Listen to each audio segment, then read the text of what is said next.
आसतु आम शिखा क्रेड आप द्वारा केमती गैस बिल पेमेंट करा जाए। तो बर्तमान मुझे क्रेड आप को खोलला देखो ये बिल आउ रिचार्ज फ्रंट रही सब टप रे। तो ये बिल आउ रिचार्ज उपर मुझे क्लिक कली।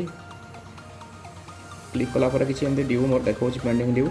तो जो अपकमिंग बिल रही पेमेंट करार से देखा तो मुझे इग्नोर कली स्क्रॉल कर नौ देखो ये देखा एलपीजी सिलिंडर। तो ये मुझे क्लिक कली देखो बर्तमान ओपन हो जो जो कंपनी गैस रही आम एपट लोकाल एरिया तो से शो करुच्ची। तो बर्तमान ये देखो भारत गैस बीपीसीएल और भारत गैस बीपीसीएल कमर्शियल। तो मोर भारत गैस अच्छी आपंकर जो गैस एजेंसी द्वारा आपंकर गैस नौ तो सहीटा सिलेक्ट करेंगे। तो मोर जेहेतु भारत गैस तो भारत गैस मुझे क्लिक कली। क्लिक कलापर से देखो कॉन्टैक्ट नंबर और एलपीजी आईडी आपंकर खातार थी जदि जानी तो ताकू इनपुट देवे जदि जानी ना मोबाइल नंबर द्वारा करेंगे जोटा कि रेजिस्टार थी एलपीजी आईडी सागर। तो मोर रेजिस्टार नंबर मुझे करी तो सिलेक्ट करदेली कंटिन्यू रे क्लिक कली।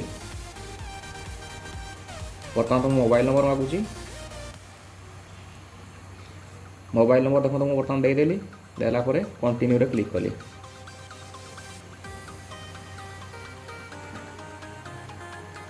किसी समय से नाला डाटा पेज करने और देखो बर्तमान गैस रो प्राइस बर्तमान 945 टका बोली शो कर दूची। आउ बर्तमान मत पेमेंट करार अच्छी। तो मु पे नाउ रे बर्तमान क्लिक कली। तले देखो पे नाउ रे बर्तमान क्लिक कली। पे नाउ रे क्लिक कलापर स्वाइप करदे पेमेंट हो। तो देखो मोर 2 टंका रही आगु वालेट रे आउ 945 टका मत नबार अच्छी। तो मुझे स्वाइप करदे पेमेंट हो साउंड गोटे है पेमेंट हो गला। आउ पेमेंट प्रति बदल किसी क्लेम करने कौन रिवार्ड। तो ये क्लेम नाम मुझे बर्तमान क्लिक करदेली। क्लिक कलापर से गोटे टाइप दब स्पिन करने 5 थर से कॉइन किसी दब आ कैशबैक किसी दब। मुझे स्पिन करके देखुची मत कौन मिलूँ।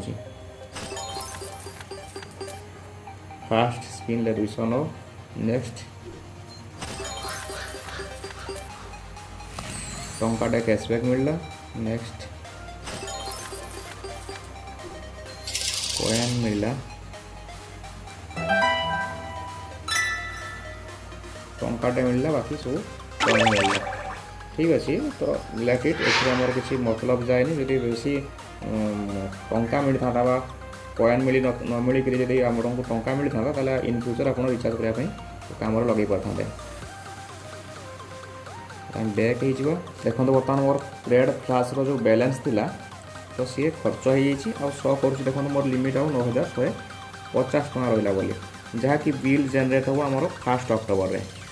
तो ये आमर जो क्रेड फ्लाश द्वारा केमती पेमेंट करा जाए यहाँ भी गोटे पे लेटर सर्विस। तो केमती पेमेंट करा जाए आपड़ ये व्यवहार करके विभिन्न प्रकार पेमेंट करेंगे। देखो मुझे LIC गोटे पूर्व करी मोबाइल गोटे रिचार्ज गोटे 10 टका करी आज यहाँ भारत गैस गैस बुकिंग कली आहरी मोर 9000 समथिंग रही। तो टोटाल बैलेंस आम 25,000 थाए बर्तमान मोर बैलेंस रही 9,050 टका बाकी तक मु खर्च कर सारी। तो यह थिला शॉर्ट वीडियो केमती आपणकर क्रेड आप क्रेड फ्लाश जोटा कि पे लेटर सर्विस द्वारा केमती गैस बुकिंग करेंगे। आशा करुँचे वीडियो आप भल भाव शिखिपारे स्टेप बाय स्टेप प्रोसेस। जदि वीडियो भल लगे लाइक शेयर करूँ। Thanks for watching bye bye.